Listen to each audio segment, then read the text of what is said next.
자, 오늘 보면 돈이 급한 대구의 새마을금고가 5%대 정기예금을 상품을 쏟아냈다는 거예요. 자, 그래서 이 대구에서 이 5%대 정기예금이라는 거는 대구 일부 새마을금고가 고객을 끌어들이기 위해서 이러는데, 이런 새마을금고들 다수가 중견건설 다인인가 뭐 거기죠. 지역 사업장에 집단 대출을 해줬다가 대출이 문제가 생긴 지역이라는 거예요.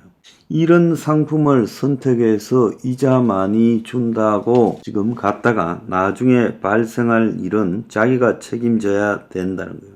그래서 연 5%가 넘는 정기예금 40개가 모두 대구 지역 새마을금고 상품이라는 거예요. 기준금리가 3.5%인 상황에서 이 대구 지역의 새마을금고가 출혈을 감수하고 5%짜리 상품을 내놓는데, 이거는 시중은행 입장에서는 역마진, 이런 상품을 파면 팔수록, 가입자가 늘면 늘수록 이 손해가 나는 거 아니에요. 얼마 전에 보니까 농협인가에서 지역 이상한 상품을 발표했다가 나중에 적자가 쌓이게 생겨 놓으니까 제발 해지해달라고 울며 불며 사정해가지고 해지하는 걸 제가 봤습니다. 그래서 새마을금고 중앙회 관계자도 1300개 지역 금고 중 연 5% 특판을 하는 곳은 거의 없다. 그러니까 이만큼 출혈을 감수하고 적자 나면서도 돈을 끌어들여야 될 사정이 있다는 거는요. 그런데 돈 맡겼다가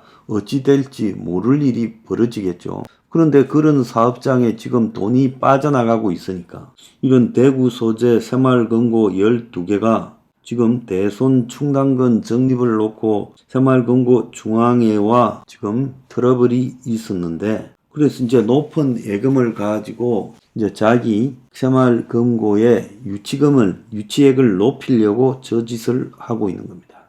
자, 이 5% 준다라는 거는 새마을금고 1000여 개 중에서도 아주 소수라고 말을 하고 있고, 전문가들은 이거 굉장히 투자 조심해라 이야기를 하고 있습니다. 그래서 이런 기사의 대부분은 금융투자 상품에 따른 최종적 책임은 투자자 본인에게 있다고 하고 있습니다.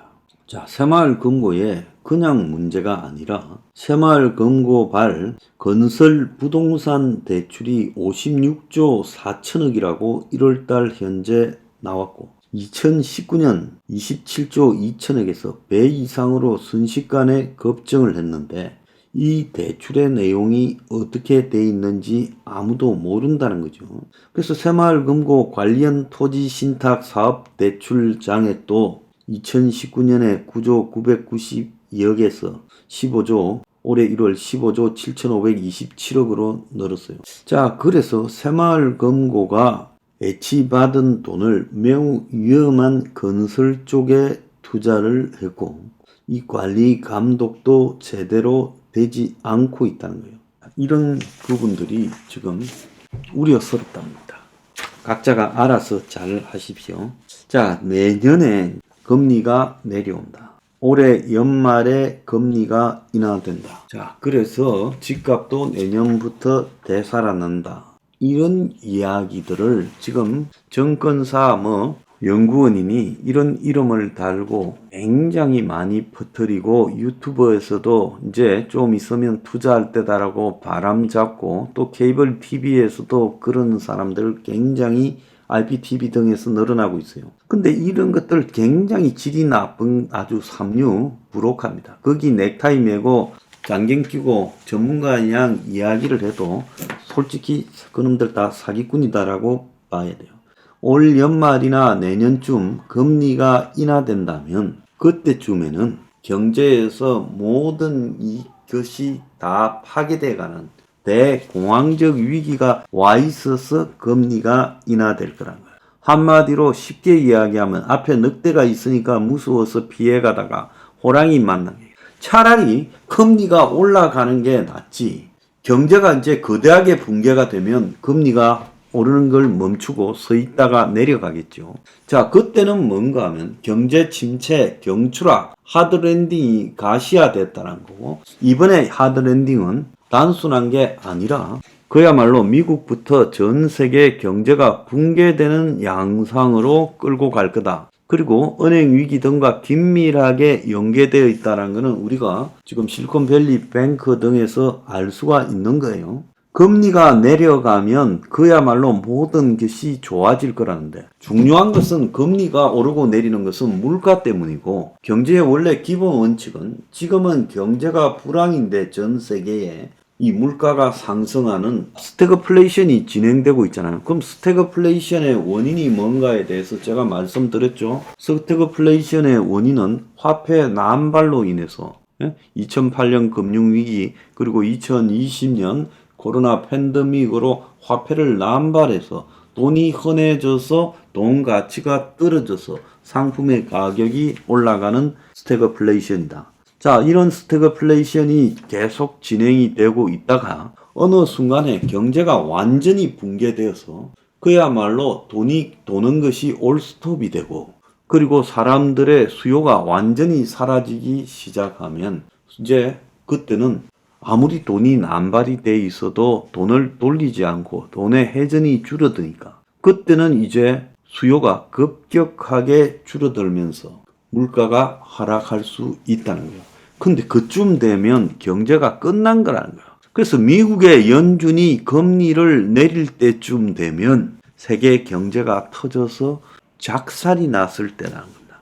그러면 그거는 얼마나 무서운 상황인가. 차라리 지금이 훨씬 낫지요. 금리를 올릴 때가. 그래도 미국에서 고용이 좋으니 뭐 경제가 살아나니 해서 하면서 작년부터 지금까지 금리를 올렸는데, 이제 금리가 내려가기 시작하다는 것은 어마어마하게 우려되는 상황이 벌어진다는 겁니다. 오늘 아침에 보면 IMF하고 세계은행 총재가 만나서 대담을 했는데, 거기 보면 세계 경제가 블록화하면서 굉장한 저성장이 우려되고 있다.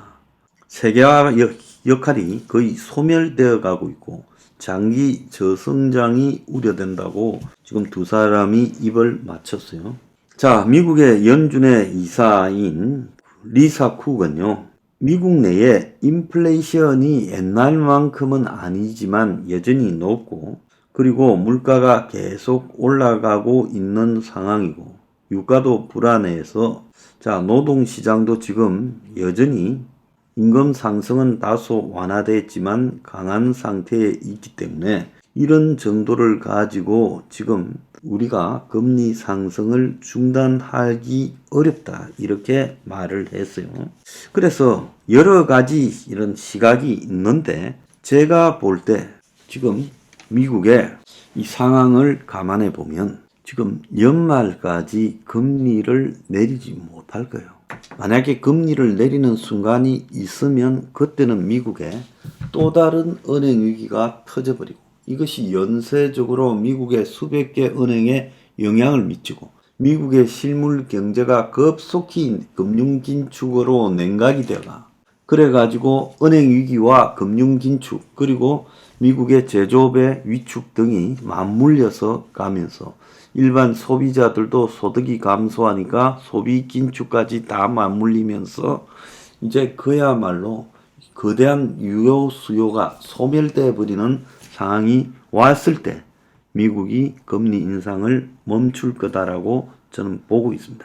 금리 인상이 중단되면 그때부터 경제가 살아난다는 게 아니라, 자, 금리 인상이 중단될 때는 그때는 이제 지옥에 도달하는 거다라고 생각을 하고, 모든 거품 자산이 다 꺼져서 부동산이나 집이나 코인들이 다 작살날 거다. 지금 뭐 코인이 마치 미래의 대안인 척 이런 금융위기 하에서 이야기하는데 절대 그러지 않습니다. 내 말 들으세요. 그래서 미국의 금리가 스톱될 때 그때는 곡소리가 나는 때다, 이렇게 봐야 되는 겁니다.